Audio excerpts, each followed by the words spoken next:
అందరికీ నమస్తే అండి. మనం పిల్లల విజయంలో తల్లిదండ్రుల భాగస్వామ్యం అనే అంశం గురించి మాట్లాడుకుంటున్నాం కదా.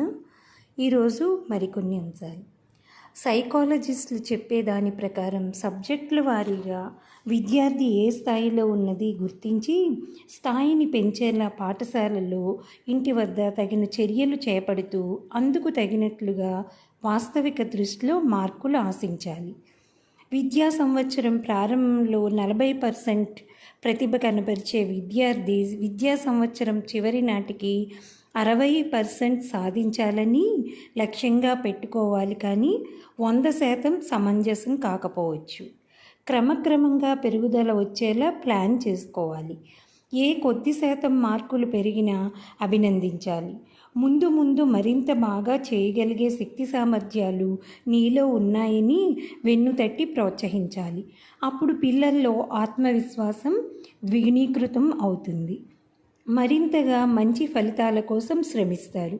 తమ స్థాయికి తగినట్లుగా మార్కులు తీసుకురాలేకపోయారని అనిపిస్తే అందుకు కారణాలేమిటో విశ్లేషించుకోవాలి.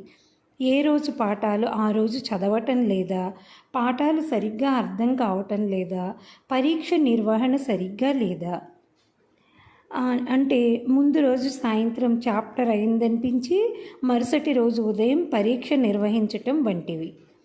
మార్కులు సరిగ్గా అవాయిడ్ చేయలేదా, ఇలా రకరకాలుగా పిల్లలతోనే చర్చించాలి. వారు రాసిన సమాధాన పత్రాలు ముందుంచుకోవాలి. విశ్లేషణ అనంతరం శ్రద్ధతో చదవలేదని గుర్తిస్తే మరుసటి రోజు నుంచి శ్రద్ధతో చదివేలాగా ప్రోత్సహించండి.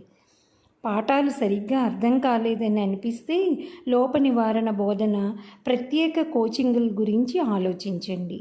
ఉపాధ్యాయులతో మాట్లాడండి. పరీక్ష నిర్వహణలో మార్కుల కేటాయింపులో శాస్త్రీయత లోపించినట్లుగా అనిపిస్తే ప్రిన్సిపల్ లేదా ఇతర టీచర్ల దృష్టికి తీసుకురండి.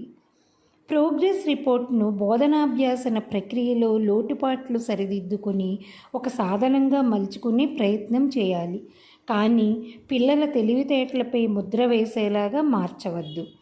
ప్రోగ్రెస్ రిపోర్ట్ను సరైన కోణంలో చూసే వైఖరి తల్లిదండ్రుల్లో ఉంటే పిల్లలు నిజాయితీగా వాటిని తల్లిదండ్రులకు చూపిస్తారని, లేకుంటే కొందరు పిల్లలు తల్లిదండ్రుల సంతకాలు తామే చేసేసి తిరిగి అందజేస్తారని అనుభవజ్ఞురాలైన ఓ ప్రముఖ పాఠశాల ప్రిన్సిపల్ అభిప్రాయపడ్డారు. ఆ కేటగిరీలో మీ పిల్లలు రాకుండా చూసుకోండి.